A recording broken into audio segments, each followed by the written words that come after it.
A little less than 2 months ago, Cam Rising told us he was not going to be coming back for the 2023 season. What changed? We're talking about it on today's Locked On Utes. You are Locked On Utes, your daily podcast on the Utah Utes. Part of the Locked On Podcast Network. Your team every day.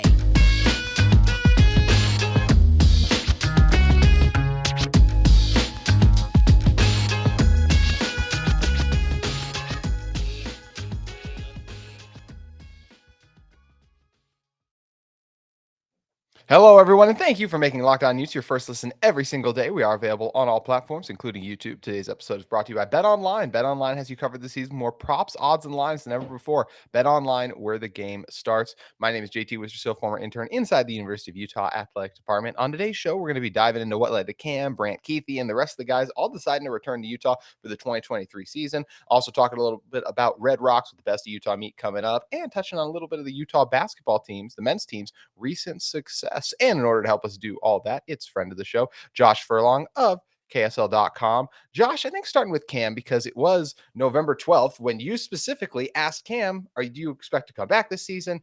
Or I think you asked him, was this your final game inside Rice Eccles? And he said, I believe it was. And it was kind of like, oh, like that was it. We all felt like that was the official confirmation, because it's very rare you see guys decide to then come back to school after they make a proclamation like that, especially a guy like Cam, who's more reserved with the media. It's not like he's telling everyone what he's thinking, what he's feeling. But then something changed over the course of those 2 months, basically. And then you get to January 9th, and he does announce he's coming back. To me, I don't know if it had to do more with the evaluation he got, or just how it might relate to if he feels like he can get more NIL money by staying at Utah than he could by. More than likely, it feels like with the way the draft is shaking up, he would have gone undrafted based on some of his performances in the game since. I think the Oregon one being a key one. What do you think was the biggest factor, or just some of the factors that led to Cam deciding to come back? Yeah, I think it was all of that, right? I think everything you mentioned there was part of it. I think, he was very careful about how he said that when we would ask him those questions, and he would always kind of hedge it by saying, that's the plan, or different things that way to say his indication was that he was leaving, but that didn't mean he was 100% gone.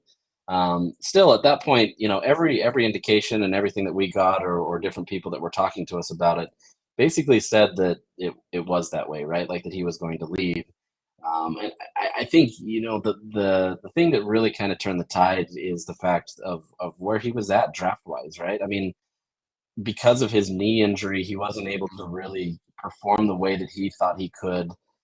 I think he felt he could give a little bit more, and as a result, he was never going to be a high draft pick. You're going to be in those lower 5 to 7 rounds if you even get drafted. And so I think this one played a lot in terms of NIL, in terms of what he could get. The day that he announced that he was coming back, he immediately dropped something from, I believe it was Mountain West Credit Union or something like that. I can't remember. Just kind of indicating something that is on his side of NIL that allows him to be able to kind of profit from that, right? Like you look at what these players can make on the practice squad, and I think if you're on the practice squad of an NFL team for the entire season, you might be able to make 100,000, maybe just a little bit over that. I can't remember the exact number. But you come back to Utah, and as the starting quarterback of a team that you've led to 2 Pac-12 championships, you can make some serious cash. So I think there was a lot that played into it. I think obviously his injury in the Rose Bowl, I mean, that definitely added the final kind of blow to it and saying, okay, this is what it needs to be. He had made his mind up before then, but I think all those kind of factored in together and allowed Cam to really just kind of say, okay, this is where I need to be. Yeah, I feel like the injury, like you mentioned in the Rose Bowl, had to at least factor somewhat into it, and be more so being, hey, even if you already made up his decision, I feel like if, let's say, he did have this unbelievable Rose Bowl performance where he put the team on his back, gutted it out, maybe that gives him enough to think, maybe I can't go to the league. But then when you get hurt and then you have to rehab and all this other stuff, it's like we don't even know when he's going to be healthy. It sounds like we'd all be surprised to see him during spring ball with the way Kyle Whittingham just talked about the injury in general. So what does that put him in? It means he'd miss his pro day, probably all those other things as well. It just makes it hard to get drafted when all that's going on. And speaking of missing a pro day, it's what sounds like was going to happen with Brant Kuithe as well. It seems like he was going to have a tough time getting healthy, back on track in that standpoint. How quickly, I think going into the season, everyone thought this was going to be Brant's final season as a Ute. How quickly after the injury do you think things kind of changed for Brant that made him realize, you know what, I'm going to come back? And do you think there were some of the similar factors of maybe some of the things like NIL? Because look, he's still one of the faces of this Utah football team. Yeah, I think that was something that was definitely a factor, shortly after his ACL tear and kind of the surgery. But I don't think he'd fully made up his mind until closer to the Pac-12 championship. I think he kind of wanted to see what Cam was doing. Not that he doesn't believe in what other quarterbacks Utah has, but I think, Yeah. if you have somebody that's established that, you have a good connection Yes. with, I think that helps. So, I think just looking at it, it's a tough situation, right? Like obviously Brant Kuithe has done a lot to be able to be invited to the combines and to pro days and do different things that get people kind of excited about him. But the reality is you're going to skip that this time. And although you have a lot of great tape and scouts have seen you a million times, it's hard to be able to kind of be that guy, especially if you're not like the upper echelon players like a Clark Phillips or somebody like that is going to go no matter what. It's hard to be able to stay on the radar when there are so many dominant people out there. And so I think for him, like you mentioned, once again, it was an injury that was going to be kind of the impetus to that. But then, you can make more in NIL, and you can have an opportunity to maybe run it back and get 3 championships, or at least just put yourself out there and kind of keep your name out there for future NFL picks. So the crazy thing is he's always going to have like tough tight ends coming out. Mhm. Tight ends are becoming much more of a popular position. Yep. There's Georgia is loading up on them, and they're always going to be sending them out. You've got all these different schools that are doing better with it. So it's not going to get any easier for him, but I think this was probably his best bet if he wanted to be able to at least get drafted higher. And it was so unfortunate too. We've talked about it a lot on this show, but man, like just the tape he put on against Florida, he was in for another spectacular season. And it does suck that the injury put such a damper on that. I think the final two guys we'll touch on is Devon and Thomas in a second. But I will say this, Josh, if Cam had decided to go, do you think any of these guys come back? Or do you think maybe Brant, you said he had made up his mind, sounds like before the Pac-12 championship game. Do you think Thomas and Devon come back if Cam decided to go? Because to your point, it helps to have that established guy at quarterback, that repertoire, something that's tough to kind of get into, want to restart and rebuild that with someone new and you don't know how it's going to be. I think, and a lot of Utah fans have a lot of faith in Nate Johnson, but it's kind of hard to have a come in and have a guy expect to do what Cam's done. Cam now with 2 years starting under his belt and having guided this team to their back-to-back Pac-12 championships, of course. Yeah, that's a tough situation, right? I mean, you look at somebody like a Devon Bailey, who's older. Yeah, he was only listed as a sophomore based on a COVID year and everything else that way. But the reality is I mean, he's older and Mm-hmm. he needs to be able to kind of figure out his future. But if you do have somebody that can, give you some more film the next season that's going to be a proven commodity, I think that helps, right? Like Devon Mm-hmm. Bailey, it took him a while to really hone in on who he was as a receiver, and we started to see him kind of pull away at the end of the year. Even though we saw it in spring and we saw it in fall camp, it just he wasn't able to really own up his position until later in the year, and so I think giving him another year of tape and just kind of showing okay what he can do, it's tough, right? Like there's so many talented wide receivers out there, and they're dime a dozen. And so somebody like a Devon Bailey has to really show out. And unfortunately, as much as he is the second leading receiver at Utah this year, and he's done a lot of phenomenal things, there wasn't anything on tape that necessarily said, Devon Bailey needs to be drafted. Yeah. If anything, he's a practice squad guy and has to work his way up, maybe like a Tim Patrick type thing. And that's not a bad scenario, but I think these types of players they had to look at what was on tape. And unfortunately, Thomas Yasmin, same situation. He didn't have a lot of tape until Yeah. recently. And I think he was fine not going to the NFL. He's obviously going to move on with his life and be okay with it.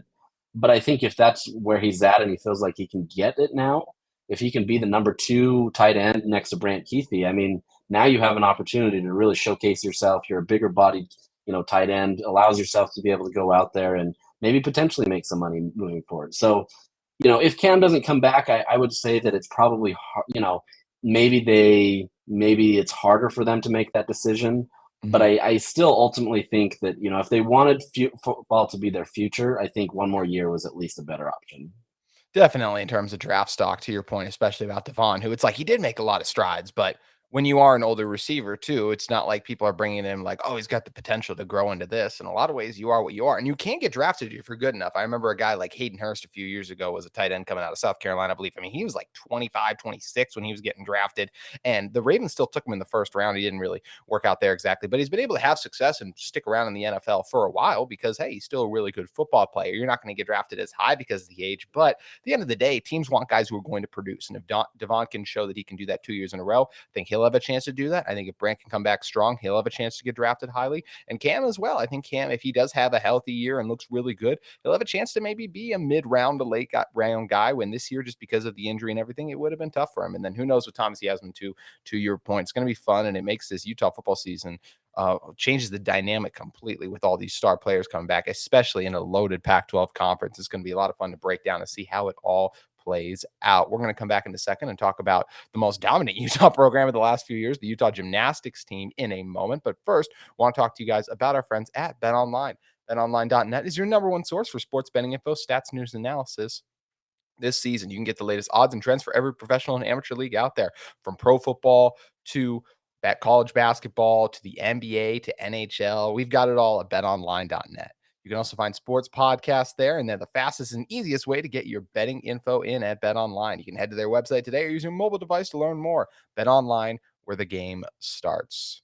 Josh, Utah Gymnastics has just simply, as I said, been the most dominant program. They've made it to the national championship a few years in a row now. It's unfortunate they didn't get that opportunity during the 2020 kind of season. They felt like they were on their way to one as well when kind of COVID and everything hit too. And they lost a couple of their prominent players last year when you look at like what a Sydney Solosky has done for this team. But you hear people like Jaden Rucker talking about how special this group appears. You get a great win against LSU, and it's a pretty strong win as well. I think for someone who doesn't know gymnastics, 197.275 to 196.775. But anytime you can win by almost a full point like that, it's a pretty strong win. What are your thoughts on this team, and what did you see from them in person? Because they look pretty dang good again.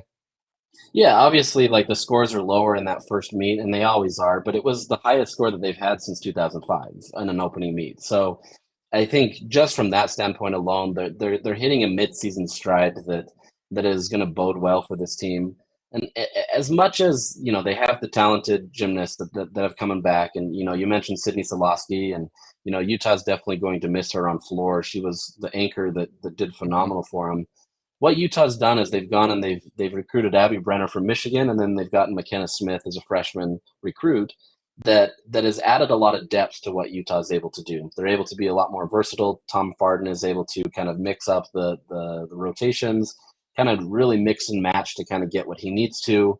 Maybe if a gymnast just isn't feeling it on a certain event in warm-ups, he can quickly switch him out, and he's prone to do that. He moves really quickly that way, and he kind of looks at their eyes and kind of what they're feeling, and he's got a good feel for it, and for the most part has been able to kind of understand his gymnasts in a way that really speaks to the way this Utah program has been able to move. So it's going to be a fun team to watch. Look, they've got a lot of talent. They've got gymnasts that performed in the Olympic level from Great Britain as well as the United States. You've got gymnasts that have been here for a long time that are just stable, consistent workhorse gymnasts that are doing great. So look, if you want a good time, honestly, going to the Red Rocks is a blast. Going to the Huntsman Center, 15,000 people come every single time. It's sold out almost every night, and it's fun, right? Like it's gym. I think a lot of people think of gymnasts as just kind of like a dance type thing, when in reality, like this is a huge sport, and these women are doing some phenomenal things. If you haven't had a chance to check it out, honestly, I think it's worth your time because they are dominant athletes. It is unbelievable I didn't know as much about it when I had first moved out here, but then since I mentioned I was inside the athletic department, I would sit next to the scores table and kind of watch what would happen there, and just watching those girls fly by on the vault, and then they're in the air doing everything. And it's like, how in the world can they do all that in the air and then land on it? The things they can do on the beam, when you're talking about the balance and everything required, the floor, the elevation, a lot of them getting in the bars, switching from one to the next. It really is high feats of athleticism. And I think if people want to check it out, they have an opportunity to do it away from the Huntsman this week at the Best of Utah at the Maverick Center. Look, Utah's clearly the best team in this field, but what are you personally looking to see out of this Utah team, whether it's something more consistency or something stepping up, or just kind of looking for them to tighten a few things up, because they have a pretty tough meet the week after? Yeah, it's more just tightening things up. In their opening meet against LSU, it wasn't perfect by any means. Mhm. You can say scores were low, and they were, but there was definitely areas where they didn't hit on what they're used to, and so I think it's just kind of getting into that routine of what a meet is. It's not practice, and doing it against competition that isn't the LSU's, right? BYU, Utah State, and SUU, they're good teams, and gymnastics as a whole in the state has improved, but the reality is that Utah is legs above them, right? Like Mhm. they're all trying to be like Utah in this realm. So how does Utah push forward as a program while not kind of sinking down to that level? And in gymnastics, it's a little different, right? Like you don't necessarily play down to your level. It's all really individualized as a team, Yes. and so it's just a matter of them kind of locking in. A lot, for those that don't know gymnastics, what Utah loves to do with this tournament is what they call it on podium. Basically, it's you're a raised platform. You're doing everything at a higher level. You're doing it in a way that is more on the championship level because that's what they do is on podium. And so this gives them an opportunity to see an early look at what championships and those types of things are like. So that's why they like to do this. So moving forward with this, how do they relate to that, and how do they kind of adjust? And traditionally, they've done well. Obviously, they win this meet. This isn't a meet that's any in question, but it's more just trying to figure out how that they can improve and kind of mix and match those lineups that are going to work for Utah this year. Who are some of the players you think this year? You got players like Crystal Issa, Jaden Rucker returning, a few bigger names like that. Who are some of the other names you think that people are going to get accustomed to very quickly because of their performances on the season? Yeah, Miley O'Keefe is still going to be a Yes. consistent one that you're going to want to watch. But one of the ones that is brand new is McKenna Smith. She's a freshman. She's one that Utah is very excited about, and she showed out in her freshman debut on last week Friday. I talked to Tom Farden this week, and he said that their goal is to try to put her in the all around at one point, which means she's competing on all four events. Yeah. Um, the fact that she's a freshman and she's competing with some of these gymnasts that have been to the national championship every single time they've been in the starting Olympians. rotation, exactly, and the fact that they want to put her in as a potential uh, you know all around contender says kind of what her talent is. She was a little more under recruited than maybe some of the people that have come into that room, but Tom, he saw what he wanted from her, and she's delivered. She's done some phenomenal things already in her short career, and I think she's one of those that if you haven't gotten to know her now, now's time to pay attention. I'm going to be dropping something soon on her. I had a conversation with her, just kind of what her life is like and everything. So you can check that out later. But I think she's going to be somebody that's there. And then Abby Brenner, she's the Michigan transfer. She's the veteran, right? Like she's Yep. competed at a high level.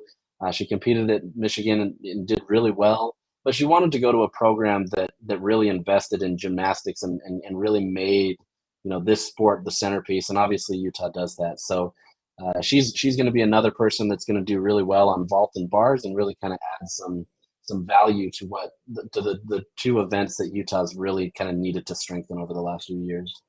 Yeah, you want to talk about investing in gymnastics, the new facility that's being built and finished up, I believe, very, very soon to be. When you also look and just talk about that game day atmosphere, just like you said, how full it is. I mean, we don't open the curtain for basketball here yet at Utah. I know they're trying to get that changed, but you do for gymnastics. It's an incredible atmosphere. I would encourage everyone to check it out. And it should be a fun atmosphere this weekend too at the Maverick Center. But when I mentioned earlier, hey, gearing up for a big one, they go to Oklahoma. So should be a fun one. The Utes have to take on next Sunday. That's January 22nd, but a nice tune-up opportunity here in Salt Lake first. We're going to talk about the men's basketball team and the women's basketball team a little bit and some of the changes they made that have led to success this season in a moment. But first, I want to talk to you guys about our friends at and the sponsor of this episode, UCCU. UCCU is offering a 15-month same certificate with an incredibly high APY of 4.00%. Plus, you can jump up to an even higher rate of return anytime during the life of your certificate. Hate to be the bearer of bad news, but interest rates and inflation are both on the rise, as if we hadn't noticed. Well, here's the good news. UCCU can help you use this current rise in rates to your advantage. For a limited time, UCCU is offering a 15-month savings certificate with the incredibly high APY of 4.00%. What's a savings certificate? Is that like a savings account? A savings certificate is similar to a savings account. Both are great ways to earn a safe return on your money over time, but here's the difference. Savings accounts typically come with unlimited deposits and withdrawals, but a savings certificate, you just make one deposit, then let your money grow and grow with a fixed rate of return that's much higher than a standard savings account. How much higher? let's just say a lot higher. Make sure you guys head over to a UCCU branch or visit UCCU.com today to get in on that 15-month savings certificate with the incredibly high APY of 4.00%. They have a variety of terms and options to match your specific needs. UCCU, love where you bank. Josh, it's been a much different season let's start with the men's team first. I think when you look at last season, it was a winless January. So already improved on January in terms of that. But just in general, it feels like the success this team has enjoyed, it felt like everything changed after the Arizona game. And although they've had some unfortunate losses, BYU, TCU, Oregon, all games they were kind of in or had opportunities that just kind of got away from them at different points in those matchups. It feels like a very different vibe around this Utah team and just a lot of success in Coach Smith's second season. What do you think have been some of the big reasons this team has been more successful and has already been projected by some people to be an NCAA tournament team? I think it's just the rising expectations, right? I think they're tired of losing. Nobody wants to lose, right? And that doesn't mean that because they feel that way that all of a sudden you're a better team, right? I think what Craig Smith has done is he's transformed a roster that honestly just wasn't good enough to be able to compete at the high level that Utah is expected to compete at. And he's infused a little bit of a talent, influx there, and has gotten Utah better. But the reality is they're still improving, right? They're not where they need to be. They still have some depth issues, especially at guard, that needs to be fixed. But at the end of the day, you have a team that is bought in. Last year, there were some things where whether it was injuries or we had one player in particular that challenged everybody and left the program early and kind of caused some negativity in the program. And then you mix that with, like you said, that losing January and you're just losing games consistently, that it's hard to kind of rally for a win, right? That doesn't mean that they wanted to lose, but it was just hard to be able to do it. And this year it's a little different.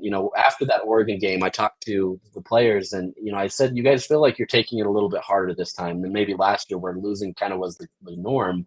And it was Marco Anthony that said, yeah, absolutely. He's like, when you lose a lot, you just kind of get used to it. And that's kind of the status quo. Whereas now when they lose, especially in these close games that they've had, almost every single game they've been in it at one point, right? They hurt more, right? And you want it to hurt more. You want it to be able to be something where you're upset that you lost and not just become status quo.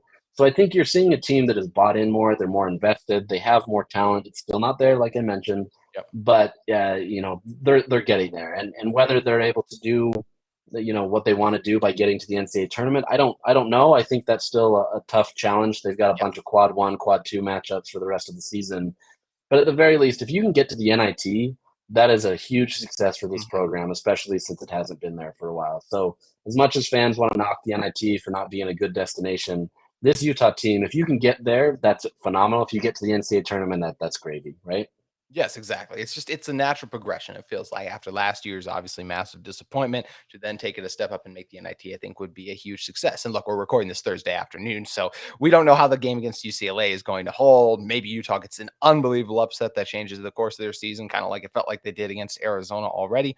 Or they lose a tough one, could even get blown out. Obviously, the Bruins, 7th-ranked team for a reason. But either way, then they have a tough matchup against USC on the road too. But this was always going to be a very difficult stretch for this Utah team. I think regardless of the outcome in both these games, people should be very encouraged about the direction that the Utah men's basketball team is going in. And speaking of just kind of that natural progression we talked about, Utah women's basketball team last season had that unbelievable run in the NCAA. Well, actually, they did win some games in the NCAA tournament too, but more so in the Pac-12 tournament where they were able to make it all the way to the championship game. Really feel like Lynn Roberts has turned this team around. The past few years before last season hadn't been great. People were kind of looking at it saying like, all right, what's this team going to do in this year? It felt like it was kind of a big year and they really performed and they've been able to kind of continue that. And then, yes, they had the tough loss to Colorado, but everyone still recognizes how good this team is. And it's extremely hard to go undefeated, especially just to go undefeated on the road in conference play too. So what do you think has kind of changed for this Utah women's basketball team and why have they been able to take that next step? Because it feels like they've been able to keep a lot of their young talent too. Yeah, I think a lot of that is the credit to Lynn, right? She reinvented the program last year before the season. She wanted to see what her inefficiencies were. I don't think there was any fear that she was necessarily going to be fired, but it clearly wasn't going in a trajectory that was going to bode well for her, right? Or the program. And so she wanted to reinvent herself. She wanted to make this a destination where people could come watch women's basketball. And they were still in large part the underdogs last year. Nobody expected Utah to be successful. They weren't going to ever be a tournament team. They weren't going to win the Pac-12 tournament or anything like that. And then they surprised everybody. They got hot. They had the right, resume to be able to get into the tournament. They did everything well, so that once the end of the season came, all of a sudden they do well in the Pac-12 tournament, and it was like, okay, this Utah team is legit. With Gianna Neepkins kind of leading the way. But now what they've done is, they've added Alyssa Peely into that mix, who is a phenomenal defender, as well as a great post player on offense who can also expend the ball and shoot from three-point range. But she's added another dynamic element to that allows Utah to really just be effective in all accounts, right? They're still a young core, and Lynn has done a great job of recruiting and trying to make sure that they have a core that stays together. And now they're, the fact that they lost their first game, and yeah, it came against Colorado, a team that they shouldn't have lost to, but the fact that they've lost one game all season says kind of where this program is at. So, look, they're a top 10 team. They're expected to be able to be in the NCAA tournament and likely host a regional tournament because of what their standing is. In women's basketball, those first few rounds are at home sites. So it's a great opportunity for them right now. They're hovering around the 2 or 3 line on the tournament. They're going to be one of the best teams in the Pac-12, but they've still got to do it. They've still got to be able to get through this. There's still a gauntlet. Stanford still exists in this conference. This is tough. So it's unfortunate that their game against Arizona State got canceled due to them having a bunch of injuries. So we won't get to see them, but their next up will be against Arizona, which is a good team. So this is a good team that they've obviously done a lot to be able to improve, and it's another one of those programs that if you haven't watched the women's program, they're fun. They're a lot of fun to watch, and they've got a lot of they pass the ball. They're high energy. They've got a lot of talent, and they're going to do a lot of great things this year. So another team that's on the rise that you should be able to check out and really watch and enjoy. Yeah, the steps Jenna Johnson, Gianna Neepkins have taken. You mentioned Peely. This is an exciting team. And I mean, if there's one theme of this entire episode, I feel like it's just all these sports trending upwards. When you look at gymnastics, both basketball programs and football with all those guys coming back, it is a great time to be a Ute. And Josh, if people want to learn more about these athletes, as you already mentioned, McKenna Smith, you talked with her a little bit, where should they head over and check out? Yeah, you can read my stuff on KSL.com, or you can follow me on Twitter at JForKSL. I'm happy to talk to you about anything, any of the athletes that I talk to on a consistent basis, or just read the articles on KSL.com. And I appreciate any time that you guys give me. That's great. Make sure you guys get over and check out KSL.com to get all of Josh's great stuff. Also, if you guys are in the market for a second listen every day, we recommend you check out the Locked On College Basketball podcast. They cover the biggest games, also talking about with the biggest interviews, biggest coach. They talk with coaches, the players, everything you need. It's Locked On College Basketball, everything you need on the hardwood as it relates to college sports. Big thanks to Josh Furlong for joining us once again. That's going to do it for today's edition of Locked On Utes, but we'll see you next week. Have a good one.